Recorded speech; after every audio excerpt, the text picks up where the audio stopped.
pretty ducky. Fantastic. Pretty ducky. Alright guys, guess what? Today is brisket today. It is football, and I thought, let's barbecue brisket. So, I got my brisket all laid out. I've got my seasonings I'm going to use, and I'm going to season it up. I'm going to throw it on the grill, and it's pretty much keep it at the same temperature and forget about it for about 10, 12 hours. So, let's check it out real quick. Here is the piece of meat that I'm working with. I think it was approximately, what, 15 pounds? About that. So, I've got my kosher salt and I've got my seasoning I'm going to use. And the reason you use kosher salt is because it actually gets absorbed. It gets absorbed into the meat a little bit deeper, so it gets to be a little bit more flavorful. And then I like using the McCormick's barbecue seasoning because, well, it's quick, it's simple, and I don't have to make my own. So I'm going to season it up here. Where are you going? You checking over there? All right, I'm going to season it up real quick, and then I'll show you what it looks like, and then we'll throw it on the grill. Hold on. All right, guys, I got the one side seasoned up almost. I gotta kind of push the seasoning into the meat, and then from there I'm going to flip it. We'll season the fatty side, and I'll explain about the fatty side here when we bring the meat out onto the grill. So let's check it out here. As you can see, I've got my seasoning on there, nice layered out, so now I'm just going to kind of rub it, push it, get it in there. This way it infuses into the meat a little bit. Now I'm not doing this Texas style or anything like that. I don't know, is this Texas style? What's a dry rub? Is that Texas or I don't know. I do it the way I like it, and this is the way I enjoy it. Maybe my wife can tell me, she's from Texas. Is this Texas style? I don't know. She's from Texas and she doesn't know barbecue. Yeah, I've been there a long time. It's like she's an alien now. Is my wife an alien? You guys tell me. She got green horns? We know that's an alien. Alright, so I'm going to flip the meat here. Alright, now you can see we've got the fatty side. I already put a little salt on this, but I'm going to have Sammy hold the camera here real quick, and then I'm going to season it up a little bit more. Alright, just put some seasoning on my hand here. Looks good. Get some of it out. Let me just kind of rub it in there. Yeah, ooh. Rub it like you mean it. Alright guys, you rub it like you mean it. You get that salt and you get those seasonings and spices in there. Alright, we're going to take my McCormick's Grill Mates barbecue seasoning. We're just going to lightly sprinkle it on here. Not to waste any. He loves his barbecue. Yeah, barbecue's so good. Alright. Get it all on there. Don't use it all, because guess what guys, you're probably going to be putting another layer on in about 6 hours, because it's going to burn off. This has brown sugar in it. This has brown sugar in it, so with that it's going to caramelize, and it's going to give you that nice crisp layer on here. Alright. Yum, yum. Here we go. Let's do a little more, throw it on there. Alright. I'm going to wash my hands and then I'm going to go and get the grill, finish prepping it up and stuff, and then from there we'll continue on. Check that out, man. A lot of seasoning. Woo! Nummy. Yeah. Alright guys and gals, I've got my grill set up. I use the Charbroil infrared commercial series grill.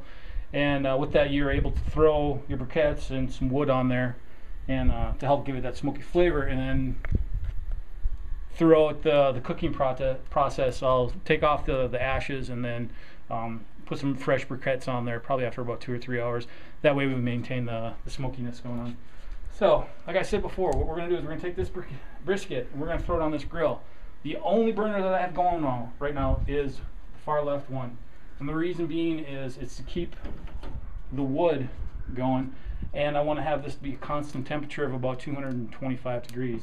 Now you're probably going to see a little bit of flame right now. That's okay, it's going to die out here in a minute after I close it up. So I'm going to take the meat and I'm going to put it up on top of this top rack. And you see the meat, how it's thick like this? I'm going to take the thick part and I'm actually going to put it closest to the heat. That way it'll actually get cooked throughout the process, and then this part, since it's the furthest away from the heat, it won't get burnt or dried out. So we're just going to close this up for a couple hours, and we're going to forget about it. And that's it. I'll come back out here and I'll show you a process after about 2 hours, which you should expect to see. The reason you put the fat side up is because when it's cooking, the fat is actually going to penetrate the meat, get into the collagen and all the kind of stuff that's in a brisket, and it's going to give it more flavor. And with that, the more flavor, the juicier it is, the better it tastes. So thanks for watching, and I'll be back in a little bit. Alright guys, well, I put the brisket in approximately 5 hours ago, and I've checked it every so often just to make sure the coals were still good and stuff, and it was getting some nice heat. And I just wanted to let you guys see what it looks like right now, approximately 5 hours into it. And just remember, this is a very low and slow cook. So I probably have another 8 to, I'm guessing, 12 hours, depending on the temperature of the meat. In the next 5 hours or so, I'll start taking temperature probes of the thick part of the meat and seeing where it's at. It should be approximately 195. Once it's at 195, that's my window of pulling it off the grill, because that's when the collagens and the cartilage and all that other kind of stuff start to break down in the meat. So that's when it's really good. So let's check it out here real quick. All right, that's the brisket. I actually moved it down one just because I felt that it was getting a little too hot on that second rack. So I moved it over to the side here, and looks like it's doing really well. And there's my coals still. I got a mess to clean up here in a little while. A little windy today. But yep, that's what she looks like. And this is a real easy thing to do. All you got to do is just check on it every so often, make sure the meat is good, and make sure that your temperature is constant.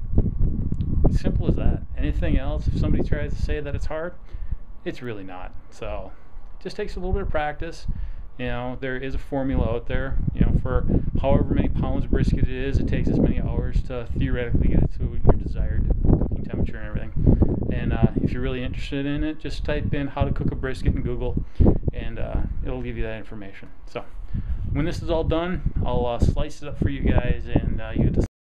Alright guys, I just pulled the brisket off the grill. It was on there for approximately about 10.5 hours. And what I've done so far is I've cut the very top part off where the fat was. I went down a little bit, and then I'm going to chop that up. I'm going to make that into burnt ends. It's going to go back on the grill for probably another hour or two. I'm going to wrap it up so it keeps that moisture. But what you're going to see now is how juicy it is. The brisket actually did get to 195 degrees. I waited right up until it got there, and then let it sit for another 20 minutes on the grill. So here's what it looks like after the top is cut off, and here it is. This will actually turn into my burnt ends. That'll be like for sandwich meat and stuff. But this is going to be for dinners and, you know, whatever else I decide to make it in. Maybe chopped pork sandwiches, or not pork, but chopped beef sandwiches. You can see right here the caramelization on it and everything. It's got a nice skin. It's still moist, extremely moist in there. And then, that's good. And then the taste. I used hickory on this today. I know a lot of guys use, or not hickory, I use mesquite. I know a lot of guys use hickory. I would have rather used hickory, but I didn't have any. Let's taste that. The taste just hits you. It's like you're actually out at an old barbecue, and you're sitting at the campfire, and the meat's been cooking for 18-20 hours. This has a very strong but satisfying flavor to it. Really good. I had to let my wife taste some before I even started this, and she was very impressed. So, and to impress a Texan, that's a good thing. So I'm gonna slice this up here a little bit, just to show you what the slices look like and stuff, and then we'll go from there. Alright guys, I sliced it up a little bit, and you can see that, you know, it's some really nice slices. If you just squeeze it right here a little bit. Oh, I thought you could see it. That's alright. Must be on the other side. But yeah, it's the meat is very tender. You know, just kind of without effort, it's just falling apart. As you can see, that's how you want it. You want it nice and tender. So, if you want to know how to cook a brisket, just go online, or you can watch my video. I don't explain it that well, but hey, At least you get some good eye candy. So, and it's all me. Maybe not.